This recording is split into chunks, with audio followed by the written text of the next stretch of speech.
Am I the a-hole for not wanting to stop my stepdaughter from calling me mom? Little backstory. I, 29 female, have been with Eric, 32 male, since almost 12 years. When I met him, he had a daughter Lisa who was 3 at a time and is now 14. Her mom left when she was only 1. I helped him raise her, and when she was about 7 years old, she started calling me mom. We had a conversation about it with Eric, and we agreed to explain to her that I was not her real mom, but that didn't have to stop her from calling me mom. She understood and kept calling me mom. A little less than a year ago, Lisa's mom, Mary, reached out to Eric and asked to be back in her life. He accepted under some conditions. She would start by visiting on weekends only, to not rush Lisa, and it had to be at our house. It always went well, so we then allowed her to take her to hers on the weekends. All 3 of us eventually told her that Mary was her real mom. She took it well and was happy. Recently, after dropping Lisa off, Mary texted me and told me that since Lisa knew who her real mom was, I should make her stop calling me mom because it was confusing her. And because of that, she was calling her real mom by her name. I said I had no control over what Lisa called her, that her comeback was still recent, and she should give her time before expecting anything from her. She said that I was selfish and deliberately preventing her daughter and her from forming a real mom-daughter bond. I only replied that Lisa would start treating her like her mom when she'd feel ready to, and that once again I wouldn't push her to do anything. I talked about it with Eric, and he told me that he understood both sides, as it probably wasn't easy for Mary either, especially seeing her daughter call another woman mom. I also confided in my mom, and she kinda said the same thing, and that it was costing me nothing to take a little step back and give them a chance to form a real mother-daughter bond. And now I'm torn, because I don't want to make Lisa stop calling me mom, but maybe it is selfish and it could help Mary get closer to Lisa. Am I the a-hole for not wanting to make her stop calling me mom? Now for the top comments before the mini update. Not the a-hole. This is not a decision for anyone to make except for Lisa. Look at what Mary's doing. Mary doesn't want to be the bad guy and tell Lisa to stop calling you mom. She wants you to do her dirty work. Then it looks like you are rejecting Lisa. How messed up is that? Tell Mary you will not tell Lisa to stop calling you mom. That you will not participate in having a mother figure reject her twice. The first time is when Mary disappeared. Petty me would be tempted to reply, "Sure, I'll tell Lisa that you don't want me to be her mom anymore," and watch the panic set in. I had to go back and check the ages again, because Mary's acting like Lisa's a toddler with no agency in this situation. Lisa is 14. She's not confused. She knows who Opie is and she knows who Mary is. She's choosing to call Opie mom and Mary by her first name because she understands the situation perfectly. Yeah, the assertion that a 14-year-old is confused about the difference between her bio mom, that she hasn't seen in over a decade, and the stepmom that actively raised her that decade, is frankly ridiculous. Also at 14, she likely can see that Mary's playing games and trying to rug sweep her abandonment. If I was in Lisa's shoes, I wouldn't call Mary mom either. You don't get to just waltz back into someone's life and demand that you get to be a parent again. Just because Lisa's happy to have her bio mom back in her life doesn't mean she doesn't have any past resentment. It also wouldn't surprise me if Mary was trying to force this matter with Lisa before switching tactics and trying to make Opie do the dirty work. Not the a-hole, and you know it. This woman has been absent for 12 years. She's a birth giver, not a mom. Hard agree. Opie has been there from end of infancy through most of the daughter's important milestones. She's been there in good times and bad, as the playtime pal and as the disciplinarian. She has truly been the mom in every way except for giving birth. The child doesn't need to be confused by having her mom tell her to stop calling her mom just because bio mom is back for now. No way. That title is earned. Put respect on the name mom. Now for the mini update. Thank you all for your words and advices. I deeply appreciate it. I decided to follow your advices and have a talk with Lisa. And I thought of maybe see if she'd be okay to also have a talk with me, her bio mom, and my husband. But I don't want her to feel pressured, so I'll see first how our conversation goes. And I'll definitely talk about family therapy to my husband. Thank you all once again. Next story. Am I the a-hole for making my daughter choose which parent to have at her graduation, since her father and I have recently separated? My soon-to-be ex-husband and I have 2 daughters, 18 and 15 years old, and this relates to the oldest. We're separated and have been for the last month. The girls mostly stay with me since I'm keeping the house, but they're free to spend time with either of us as they choose. My daughter's graduation ceremony is about a month from today. Now, they made us confirm the number of guests early and also informed us that we're grouped together based on who we're there to see. Meaning, in this case, myself and her father would be sitting side by side. I'm not comfortable doing that, and my lawyer even said I shouldn't be contacting him unless it's through lawyers. He's not dangerous, that's just what they always recommend. With all this going on, I let my daughter know that she should decide which of us she wants to be there. I told her I'm not comfortable being around her father, and that it wouldn't be appropriate anyway, so she should just pick. She got very angry at me, saying I'm involving her in my relationship issues. I tried to reassure her, but she insisted that I should just suck it up for a couple hours. When I didn't back down, she called her father in front of me and told him he wasn't invited and asked if I was happy. Before I could respond, she told me I was also uninvited and she's just going to have her sister come and just her. I've been trying to reason with her, but she said if I argue anymore, she just won't walk at all. You're the a-hole. You do not have to sit directly next to each other at the graduation. As far as events after the graduation like parties or dinner or whatever, be an adult and suck it up.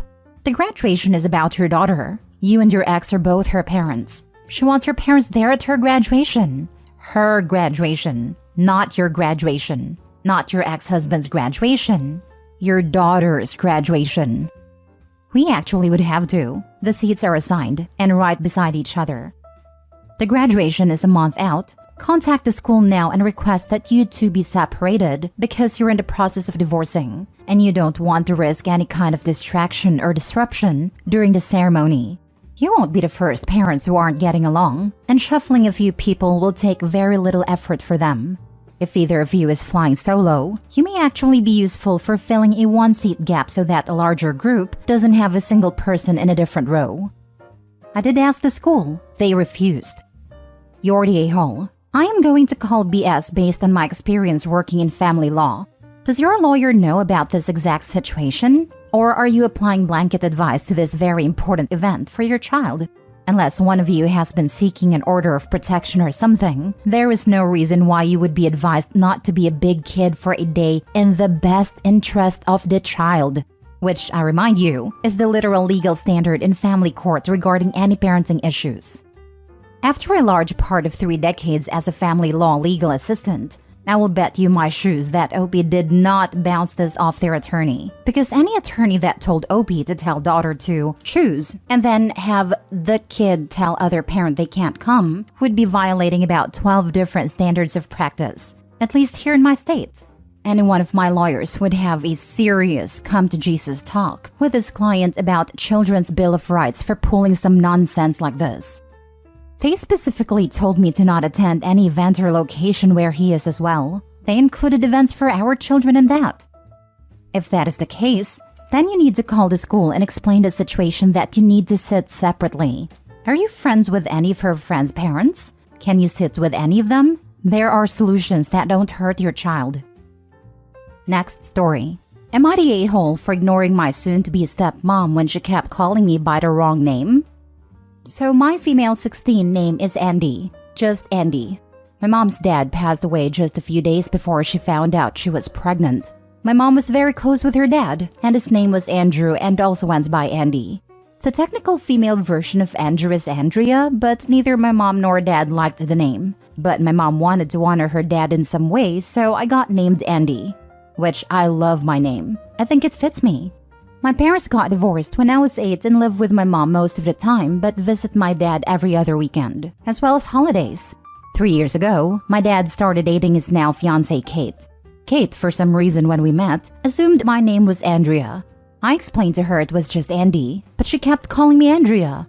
I ended up telling my mom about it, and she told me just to ignore Kate until she calls me Andy. Well, this past weekend I was with my dad and we were visiting some of Kate's family. Well, she kept calling over for Andrea, and of course I ignored her. She got mad and said, "Why am I ignoring her?" And I said, "Because that's not my name, and you know this."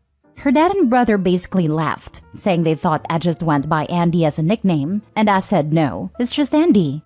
They then asked Kate why has she been calling me Andrea then. Well, Kate later got mad, calling me a brat for embarrassing her. She went on to say I knew who she was talking about, and that I should have just gone with it, but I was being an a-hole. I honestly kind of feel like in that instance I should have just answered to Andrea, but I don't know. Am I the a-hole? Now for the comments. Not a-hole. She's known you long enough to know your bloody name and use it. Exactly. Like I corrected her when we first met. So like most people, you would think she would make a mental note to call her boyfriend's daughter by the right name. Not a-hole. Your dad is an a-hole for letting his soon-to-be wife disrespect his daughter like that. I mean, is there a bigger red flag than not bothering to learn the name of your partner's kid? Honestly, I don't like that my dad is still with her and going to marry her. But luckily, I spend the majority of the time with my mom, so I don't have to deal with her often. Opie, if you can stop seeing her and your dad, I would go down that route. She's awful, and your dad is enabling it. Not the a-hole. Not the a-hole. Also, why is your dad not correcting her? This, dad should have. I will not suggest you never ever speak to them again. Maybe have a sense of humor about it. Now she knows. See where it goes from there. You are young. Don't be a doormat, but don't push your dad away because of this. Next time you see her, tell her name is Beatrice today.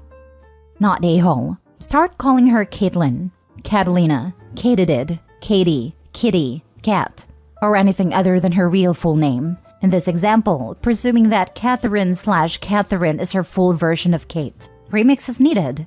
It's funny that Kate goes by nickname, but insists on making up a longer version of Opie's real name.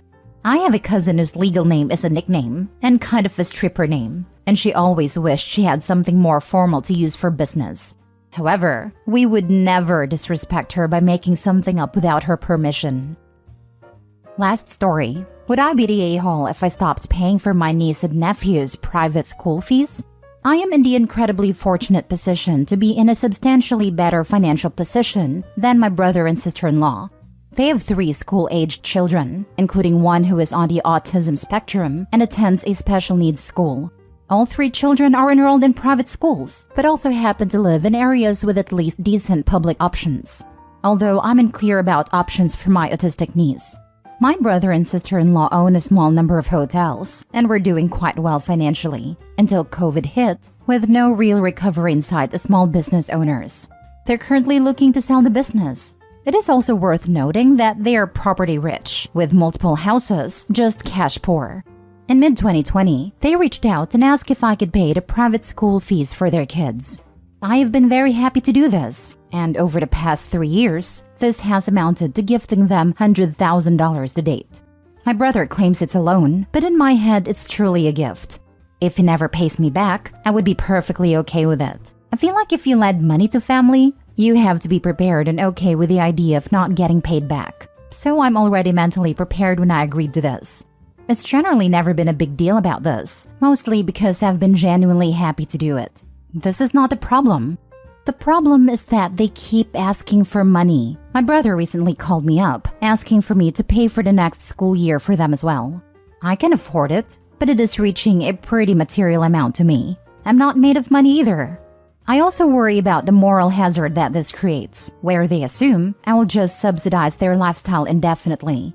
I think they are relying on me to defer making some hard choices in their lives and personal finances. For example, selling one of their extra houses, or maybe considering public school choices if they truly cannot afford private school. I also admit being a little annoyed that they went on a 3-week family holiday in Florida last year while still asking me to fund school. On the other hand, this really speaks to the life outcomes of my niece and nephews. I love them dearly and want the best for them. While I might choose to continue the arrangement, and I realize that would be just my choice, what are my moral obligations here?